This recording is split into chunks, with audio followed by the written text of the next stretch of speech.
pinakamataas na pagpupuri, pagsamba ay tanging sa Panginoon po lamang. At doble paggalang po sa ating minamahal, beloved Pastor Almeida. At patuloy pong pag-alala na ewan turo beloved Stampas Molina si Almeida. Bagay sa lahat pong mga beloved children, beloved preacher, maging sa mga beloved manggagawa, maging sa inyo po mga mahal pong kapatiran, baguhan man, datihan, magandang tanghali po. Ako po ay pinagpala naman para pasalamatan, mahal Panginoon, na nasasabi kong ayaw kong tumanggi kasi sa pagtatanggi po sa pagpapasalamat ay napalo na talaga ako. Kaya ayaw ko talaga. Bagamat po, kaya naalala ko sa aking buhay kan mga panahon po na hindi po ako nakakilala sa mahal Panginoon. 15 years pa lang po ako doon sa amin. Palagi po akong rini-recruit ng mga MPA.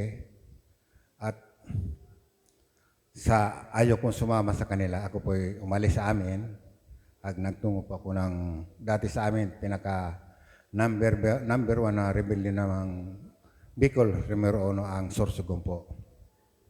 Kaya ako umalis po doon sa amin dahil maraming MPA.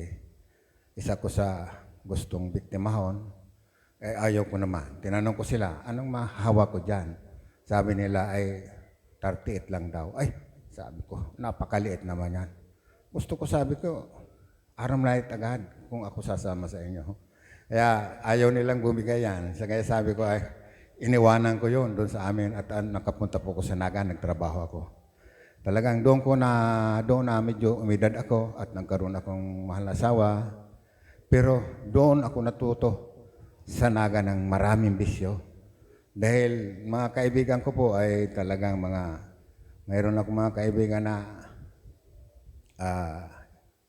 mga mandurukot, mga snatcher. At ako po ay nakamember sa Bahalagang nung araw na hindi pa po nakakilala sa mahal Panginoon. Kaya napakabuti kan mahal Panginoon dahil talagang tunay na bagamat ako dati sa kinagis nga nating reliyon, pero minsan nagtataka ko dahil kang panahon ako ay may pamilya na naghanap buhay ako sa Naga. Ang trabaho ko po, ako ay palaging kusinero sa mga restaurant. Kaya marami akong alam dahil kang panahon po may plano po akong mag-abroad, magsakay ng barko. Pero wala, hindi nangyari. Kaya sabi ko, siguro walang swerte, sabi ko. Sa isip ko lang, pero tunay napakabuti ang mahal Panginoon dahil sa pamagitan po kan mga karamdaman, pinadaan lang po sa mga problema sa pamilya, sa pamagitan kang karamdaman na sabi ko, masasabi ko, MPM siya na yan, pabalik-balik ko dyan. Marami, bagamat po may trabaho ko, pero magulong aking buhay dahil sa mga karamdaman kang pamilya mo, pamilya ko.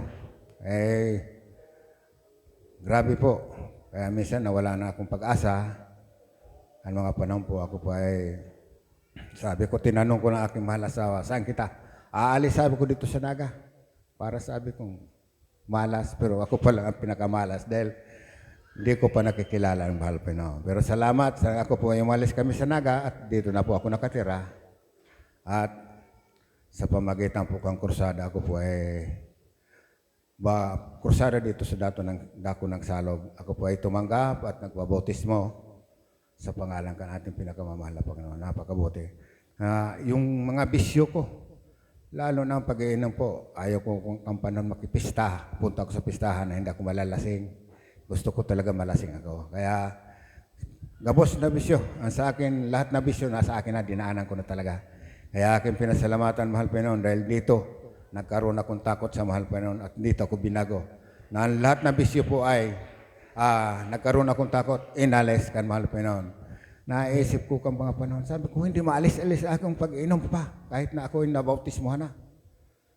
Kaya, sabi ko, basta mayroon rabos sa simbahan, bahay sambahan, may mga gawain patrabaho, mga krusada, sumasama ko. Kaya doon, sa patuloy ko lang pagsumikap na magsunod sa mahal Panginoon, ayan ay pinagpala ko, ang lahat na bisyo na po ay nawala sa akin. Kaya salamat sa mahal Panginoon na talagang napakabuti ka mahal Panginoon dahil mga karamdaman, ako po talagang tunay, wala po akong karamdaman.